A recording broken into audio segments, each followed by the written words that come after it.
Bonjour à tous, bienvenue sur ma chaîne Dan Solo. Aujourd'hui, on va boucler la boucle avec Enchanters.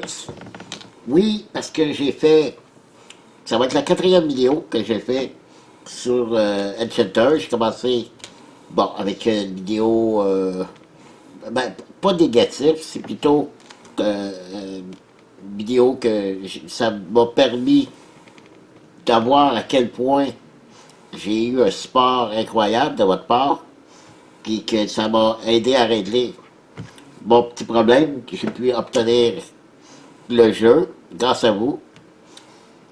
Deuxième vidéo, ça a été le déballage.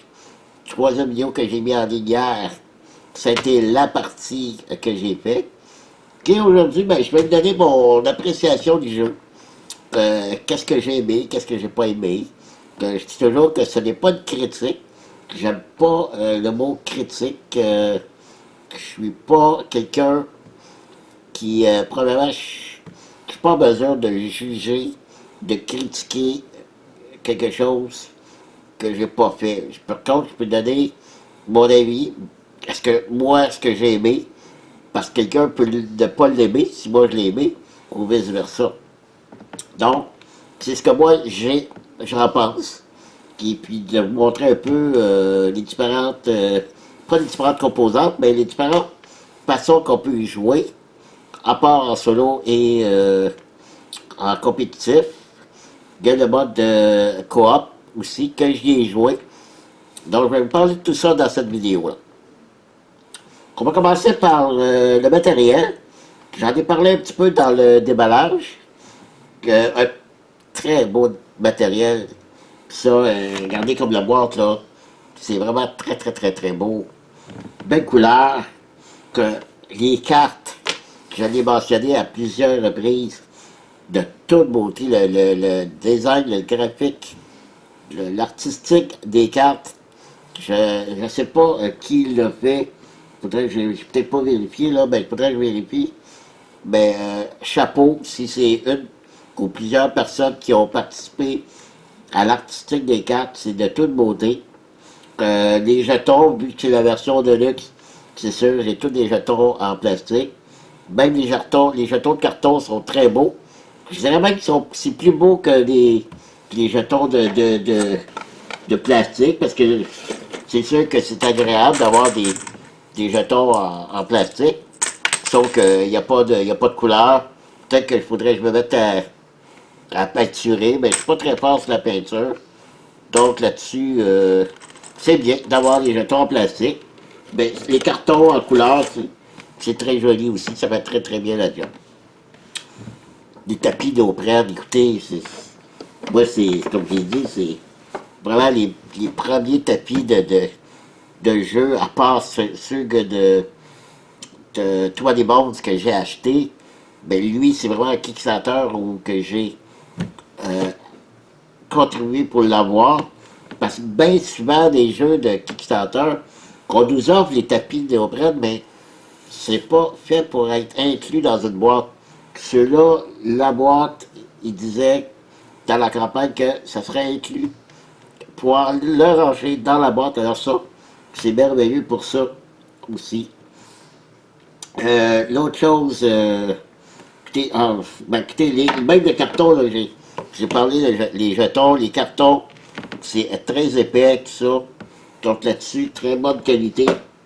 Pour ça, il y a une petite chose, mais je crois que ça va être corrigé bientôt par Mythic Game. Petit défaut, ok, c'est les intercalaires. Comme là, moi, c'est sleevé. Et là, si on regarde bien comme il faut, on voit pas le nom au-dessus. J'ai pas 4 cartes, je vais le tenir comme il faut, là, pour pas tromper. Voilà. Vous voyez, là, on ne voit pas le nom. Donc, ici, il faudrait qu'il soit plus haut comme ça, qu'on puisse voir le titre en haut. Et Mythic Games sont censés corriger ça, vous envoyer des nouveaux intercalaires pour corriger ce petit problème-là. Même les cartes non slivées, ça cache encore un petit peu les noms. Donc, puis slivé, ben, ça les cache complètement.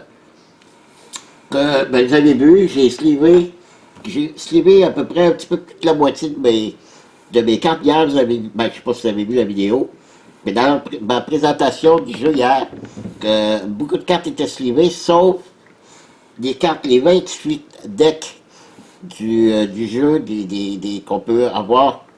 Eux ne sont pas encore slivés parce que, vu qu'on a choisi 4 au hasard, je ne pouvais pas juste en sliver la moitié, puis de jouer juste avec l'autre moitié, parce que je ne peux pas jouer avec des cartes slivées et non slivées dans le même paquet, puis brasser ça ne marchera pas. Donc j'ai commencé à les sliver, parce que vu que ma partie est terminée, et que dans les prochains jours, puis je vais faire venir les sleeves qui me manquent. C'est sûr qu'avec le coût des sleeves, ça va être rendre le jeu encore un petit peu plus dispendieux, mais je le fais surtout dans ce cas-ci pour deux raisons. Toujours la même raison pour n'importe quel jeu que je vais suivre. C'est lorsqu'on a des gros paquets à brasser, c'est plus facile lorsqu'ils sont slivés que lorsqu'ils ne le sont pas, pour ma part. Et aussi, malheureusement, et ça arrive dans bien des jeux, ça n'a pas rapport avec la qualité de mes petites games, c'est que les cartes, lorsqu'on les développe, ils courbent un petit peu, ils deviennent un petit peu le dos rond. Lorsqu'on dépose les cartes à plat, ben justement, elles ne sont pas à plat. Là, elles tournent un petit peu, on fait juste un petit peu de bouger un peu, puis hop, elles tournent de tous les sens. Ça, je trouve ça malheureux, mais c'est pas la faute vraiment de petites games. Beaucoup de jeux qu'on reçoit, c'est comme ça aussi. Donc, c'est pour ça que lorsqu'on les sleeve, ça les rend complètement droites, surtout avec des sleeves premium. Donc, voilà pour ce qui est de la qualité du jeu. Le livre de règles, je dirais que oui, c'est vrai. Petit défaut de Mythic Game, même pour le livre de règles que j'ai pour Ridge Master, c'est pas toujours clair. Je l'avoue. D'ailleurs, il est ici. OK. Mais c'est pas non plus un jeu extrêmement compliqué. C'est pour ça qu'il n'est pas énormément de pages. Il y a 20 pages avec la page en arrière. Et en plus, c'est un livre de règles qui contient toutes les extensions. Beaucoup de questions restent en suspens lorsqu'on joue. Que certaines cartes, on n'est pas sûr. Donc, ce qu'il faut faire, il faut chercher. Si on ne trouve pas, j'ai tout couvert sur Facebook. Il y a une page Facebook exclusivement pour Enchanter, si vous avez des questions à poser. Que j'ai moi-même voulu créer le groupe Facebook. Ben, il existait déjà. Ce que Mythic Game a dit, par contre, bientôt, ils vont sortir une fac de toutes les questions qui leur ont été posées par tous les backers qui possèdent le jeu. Là, ils vont répondre dans une fac. Ça va nous aider là-dessus.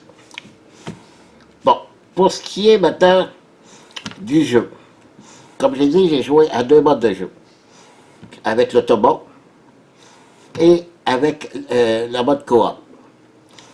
Mode autobot, j'ai joué 2 fois, celle que j'ai présentée dans ma dernière vidéo, et j'avais joué aussi une fois avant.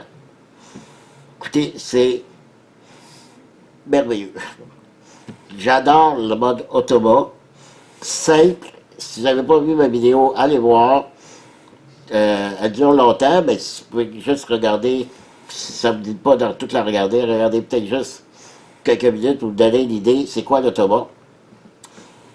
C'est très simple, c'est efficace. L'autobot fait aussi des points.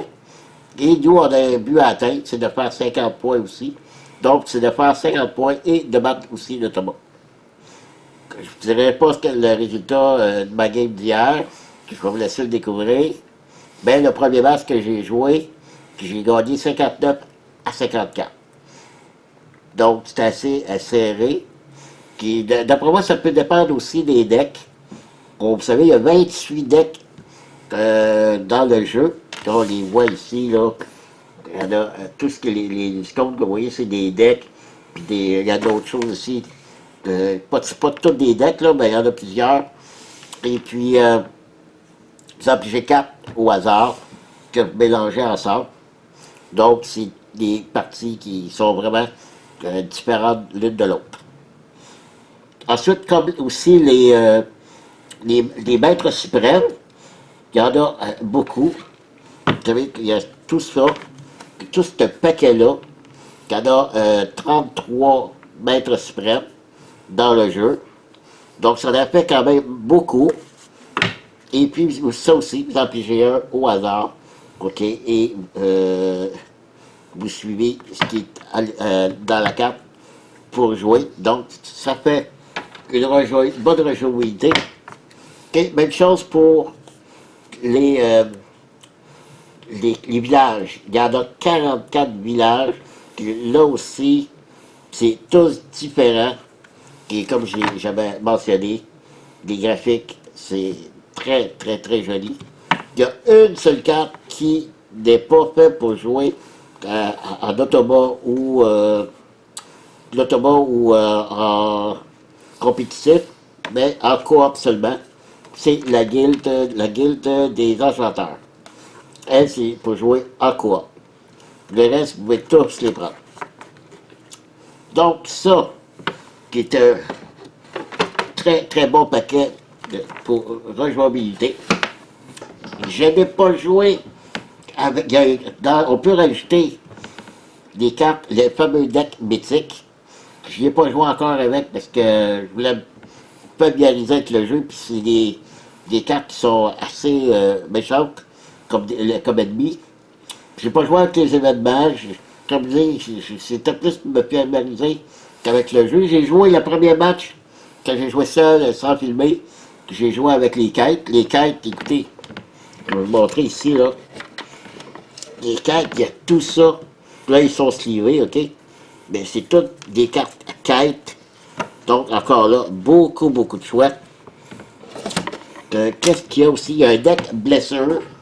Lorsqu'on prend 10 blessures maximum, on les défonce et on prend une carte blessure, mais qui est comptée comme 10 blessures. Parce que ça, c'est des points négatifs à la fin de la partie. Parce que dans le jeu, on ne demeure pas. Chaque point de dommage que vous avez, c'est moins 1 point à la fin de la partie. Par la suite, qu'est-ce que je n'ai pas pris? C'est à peu près tout. J'ai utilisé tout ça. Donc, oui, je vous l'ai dit, c'est un excellent mode de jeu. L'automa, je pense que c'est mon préféré.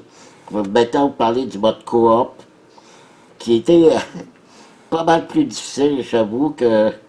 Mais il faudrait que je réessaye parce que j'ai découvert quelque chose par après que je ne savais pas. C'est que le mode coop, il y a un deck IA qui vient. C'est comme un automa. On l'appelle le deck IA. Je vais vous montrer les cartes. Si je peux les retrouver ici. Donc, ici c'est le deck IA qu'on appelle pour jouer en coop. Et je vais séparer ça ici, là. C'est le deck ici qu'on voit de base. Toutes les parties que vous allez jouer, vous allez toujours prendre ce deck-là. À cela, dépendamment du maître suprême que vous allez prendre. 2, 3. Vous avez 4 maîtres suprêmes que vous pouvez jouer en coop. Et selon le maître suprême que vous prenez, il vient avec aussi son petit paquet de cartes, comme celui-là ici. Je vous montre ici à l'écran, là. Celui-là, ici, vient avec son deck de cartes. Vous voyez, c'est le même dessin. OK? Donc, ça vient, ça, vous mélangez avec les cartes communes du jeu ici de IA.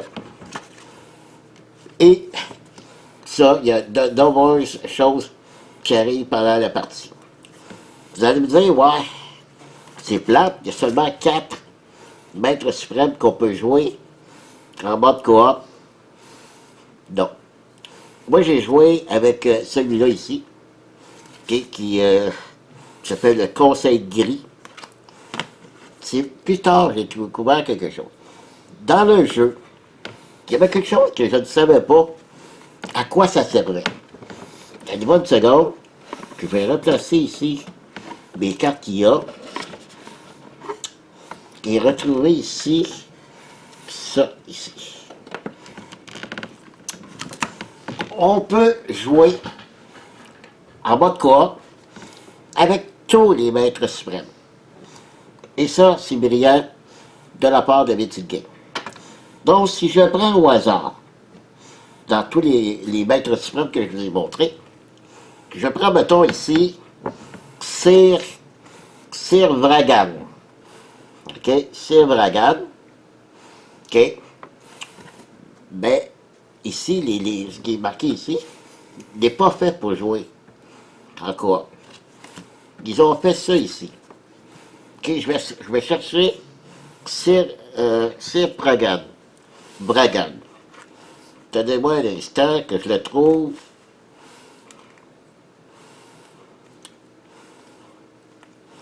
Ce sera pas long. C'est recto verso les cartes, donc Sir Bragan, le voici. Sir Bragan. Donc ici on a la carte Sir Bragan, qui vient se mettre, autrement dit, ici, à la place ici. Au lieu d'avoir ça ici qui est écrit, ici, excusez, ça ici, ben, c'est ça qu'on met ici par-dessus. Et ce maître suprême devient possible de le jouer en coop. Donc, il y a une carte comme ça pour tous les autres maîtres suprêmes. Donc, ils sont tous jouables en coop. C'est merveilleux pour ça, je trouve ça brillant, qui fait qu'on peut, le jeu devient encore plus rejouable, de rejouabilité énorme en coop. Et ça, je ne l'ai pas essayé. Peut-être que les cartes de base sont peut-être difficiles. Écoutez, mais se mettre, comme dirait, avoir solide, là. Ben, je pourrais peut-être essayer les autres, qui sont peut-être moins durs, je ne sais pas. Donc, ça va être à vérifier. Mais je trouve ça bien fait. Mais c'est pas parce que je dois jouer avec deux plateaux. Je dois jouer avec deux joueurs. C'est beaucoup de... Vous avez... En tout cas, je ne sais pas si vous avez vu la partie, mais c'est beaucoup de réflexion. Donc, il faut que je réfléchisse pour deux. C'est assez compliqué. Mais sûrement avec quelqu'un d'autre, en vrai, ça doit être super. Donc, c'est le coop. Et le coop, autre chose. Autre chose. Le maître suprême en coop vient avec ça ici. Il part avec 99 vies. OK? Et là, avec, je trouve ça merveilleux. Plus il va perdre de vie, plus il va devenir puissant. Comment ça? Je vous explique. Donc, ici, il est à 99. Je ne sais pas si on le voit bien ici, là. Il y a un petit symbole, un petit bol de feu dans la partie vert, là, où il y a le 9, il y a un petit symbole de feu. Donc, c'est comme s'il était au niveau 1. Lorsqu'on pige les cartes IA, il y a différentes sections. Vous voyez la section un seul feu en haut. Donc, on prend celui-là. On lit ce qu'il y a écrit là. Plus il va avancer, je vais mettre l'avancer ici. Il y a deux symboles feu. Donc, sur la carte IA, on ne prend pas le premier où il y a le feu. On prend le deuxième ici. En bas, c'est marqué pour 2 feux et 3 feux. Je ne sais pas comment il doit y avoir un nom que le feu, mais c'est parce qu'on voit sur dirait que c'est du feu. Donc, il faut lire ce qui est en bas de la carte. Lorsque le maître suprême, ses points de vie, sont rendus là. Donc, ça change ça aussi beaucoup. Le maître suprême devient plus fort plus ils perdent la vie. Et là, je me suis même pas rendu au deuxième feu. C'est bien pour dire, hein. Donc, je me suis fait vraiment avoir. Alors, voilà. Qu'est-ce que je pourrais dire d'autre? Euh, j'ai tout dit à peu près. Écoutez, j'adore les cartes d'aide super bien faites.